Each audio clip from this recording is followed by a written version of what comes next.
গহপুৰৰ পৰা নুমলীগড়লৈ দূৰত্ব 221 কিলোমিটাৰ আৰু সেই দূৰত্ব অতিক্ৰম কৰিবলৈ আপোনাক সময়ৰ প্ৰয়োজন 4 ঘণ্টা 25 মিনিটৰ কিন্তু এতিয়াৰে পৰা কেৱল মাত্ৰ 30 মিনিটত আপুনি অতিক্ৰম কৰিব পাৰিব সেই দূৰত্ব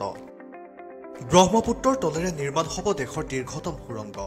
গহপুৰ নুমলীগড়ক সংযোগ কৰিব সুৰংগ পথে এই সুৰংগ পথ নিৰ্মাণ হৈ উঠাৰ পাছতে গহপুৰৰ পৰা নুমলীগড় আপুনি পাবগৈ কেৱল মাত্ৰ 30 মিনিটত দেশৰ ভিতৰতেই দীৰ্ঘতম সুৰংগ হ'ব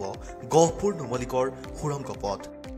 গহপুৰৰ নুমলীগড় সুৰংগ পথৰ দৈৰ্ঘ্য হ'ব 15 কিলোমিটাৰ গহপুৰৰ 11খন গাঁও আৰু নুমলীগড়ৰ 7খন গাঁও স্পৰ্শ কৰিব এই সুৰংগই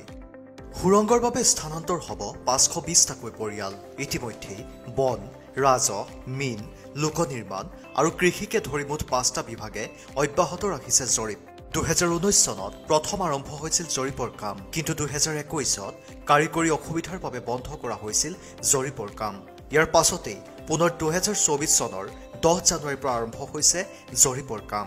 গহপুৰৰ বাদল পথাৰৰ পৰা আৰম্ভ হ'ব সুৰংগ যাত্ৰা ব্ৰহ্মপুত্ৰৰ তলেৰে নিৰ্মাণ হ'বলগীয়া সুৰংগটোৰ আৰম্ভণি গহপুৰৰ 1 নং ওপৰ তিনিচুকীয়া আৰু শেষ হ'ব নুমলীগড় এলামি চাপৰিত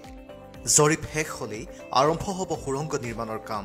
অৱশ্যে সুৰংগৰে যাত্ৰা কৰিলে অপেক্ষা কৰিব লাগিব 7 পৰা 10 বছৰ সময় news text report news tele Assam digital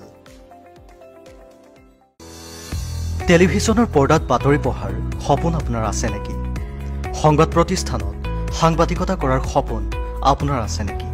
সাংবাদিকতাৰ 6 মহীয়া আৰু এবছৰীয়া পাঠ্যক্ৰম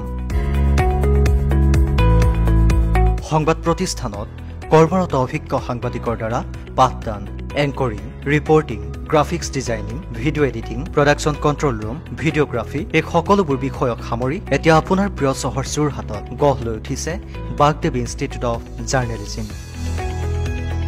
ইতিমধ্যে নামভৰ্তিৰ প্ৰক্ৰিয়া আৰম্ভ হৈছে অধিক তথ্যৰ বাবে যোগাযোগ কৰক